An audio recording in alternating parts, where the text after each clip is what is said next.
Tarik Skubal, for those of you who don't know, Tarik Skubal has loose bones in his elbow, same injury that Edwin Diaz is currently dealing with on the Los Angeles Dodgers. He got hurt back in May 4th. He had elbow surgery, I believe last week, and he's expected to be sidelined for 2 to 3 months, which he should be able to come back, right? But the question that I have for Lane and going forward is just, do you think he should come back? The reason why we're asking, for those who don't know, Tarik Skubal is going to be a free agent. He was like projected to potentially get like $500 million in free agency, but we'll get to that part in a bit as well. But yeah, I'm just curious, like, do you think the Tigers should bring him back? Mind you, they're only, and it's super early, they're only a game and a half back. Everyone's still in it. No one's out of it. And just, but to be fair, they are 2 games under 500 and they are 1.5 games back of the Guardians at the time that we are recording this. It really depends on which way you want to look at it. If you want to look at it from the Tigers' point of view, then they 100% should bring him back as soon as he's ready. This AL year is already weird as fuck. There's 2 teams over 500, I think, at the time of recording. There's a ton of room to make a run. Obviously, we're early. These teams are going to fluctuate wildly from now until the postseason. But it's clear that in the AL, there's a lot of space to maneuver. From the Tigers' perspective, I think that they need to bring him back as soon as he's healthy to pitch, because of that AL Central basically just feeling like a complete like shit show. Honestly, you could tell me any team is going to win that division right now. I bet if you looked like at the this odds, every year. Yeah, it could be flat. Year. Yeah. Literally, I know. It's Get crazy. To the postseason, lose to the Yankees. That's just the destiny of anyone who plays in the AL Central. Literally, yeah. Like you could even tell me the fucking Twins are gonna win that division. It would be like, I guess so. I mean, they were over 500 for. Are they over 500 right now? They are. Nope. They are 6 games under, but they're only 3.5 games back. They're over 500 for a while. Yeah. So, you know, from the Tigers' perspective, it's an absolute must because of the situation that the Tigers find themselves in, a really weakened AL this year. From Skubal's perspective, it's a lot more interesting to me. If I'm Skubal, do I want to just like sit out for my payday? Do I want to be as healthy as possible going into off season? I don't know. You know, Skubal seems like a pretty insane competitor to me. He seems to have that sort of like psycho mentality that some starting pitchers have. But $500 million could make you think differently. Not just $500 million, $500 million from Scott Boras, because that's always the thing. Like, if Scott Boras is your agent, ultimately money is on your mind. Now, obviously, this is professional sports. Everyone wants to get paid, but Scott Boras is notorious for doing everything he can to get his clients paid. I mean, that is part of the reason why Skubal did not pitch in like the rest of the World Baseball Classic. He had a payday, which I think a lot of people understood. This kind of gets, I think, into a little bit of my point, though, of with Skubal and his market, because he currently, like you said, he's projected, or it looks like he's about to get $500 million, the largest contract for any player, any pitcher.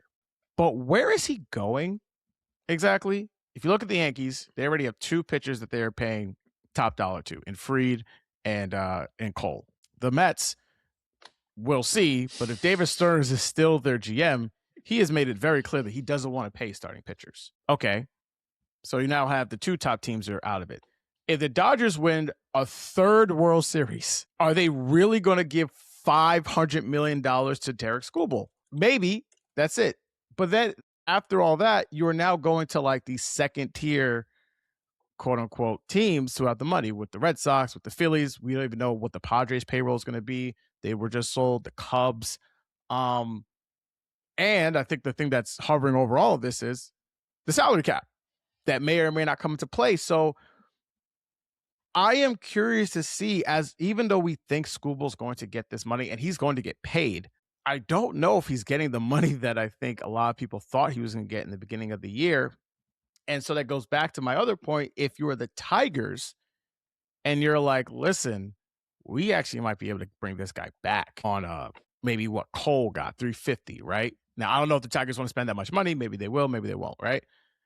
But that's going to be a significant part of this, especially if they are really out of it come, I mean, he's probably going to come back, best case, August at this point. Like they're gonna have to really not make up ground, but they're gonna really have to put the screws to it if they're at this point. And we don't know what's gonna happen with, like we just said, the AL Central division. So yeah, to me, like, is that any part of your calculus of like the salary cap and everything of like where exactly is he going to go? Totally. I think landing spots is a really important thing to look at here. And the point you're making is really astute, where it's like the Dodgers have a $170 million tax bill. Are they really going to shell out for a $500 million pitcher? That doesn't actually seem viable, honestly. Like it feels like we've kind of top-ended at what they can possibly spend. Maybe I'm wrong, but just from the way it appears, that seems to be about where they're gonna end. And the way that the GM was talking in this most recent offseason, felt like they had arrived at the precipice of not wanting to pay anymore. If we just cycle through the teams quickly, Red Sox are not going to pay a pitcher like that. They don't pay more than one ace. They haven't in 15 years since whatever the new owner that everyone hates and wants him to sell their team. What a sense whenever he took over. The Yankees have two pitchers, like you said. The Mets are a complete question mark. I have no idea what's going to happen in the next 2 to 3 years with them. The Cubs You don't don't know what's going to pay. happen in the next 2 to 3 months. Yeah, literally 2 to 3 days. Who knows what's going to go down?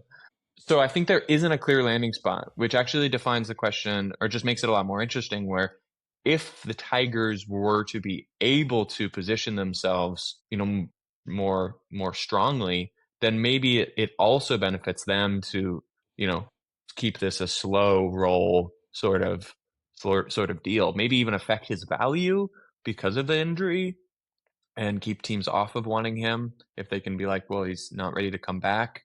There could be some conspiracy shit go down here where they're trying to position for a better deal as well. Yeah, definitely something I think that we have to keep an eye on with Skubal, but because he obviously is like the best, arguably is the best pitcher going. Maybe you want to say it's Skeens. Maybe you want to say Max Fried has been awesome for the Yankees of late. Jacob deGrom still having a pretty good team. Like, there's still a lot of guys up there, but I think most people would have Skeens 1 or 2. Switching over, though, to chaos with teams that fired their managers, and I guess this might work out. The Philadelphia Phillies and the Boston Red Sox both fired their managers, I think, like back-to-back days. And what's funny is I really thought that Mendoza was going to get fired. It was going to be Correa, Thompson, Mendoza, back-to-back, but Mendoza still has a job. He might not by the time this comes out, so this all might be invalid. I'm just going to go through both of their resumes really quickly. Ron Thompson ironically took over for Joe Girardi for the Phillies, and that season got them to the World Series. They won back-to-back NL East titles in 24 and 25. He has a winning record at .575 before he was fired. Correa, I forgot he won the World Series his rookie year, 2018.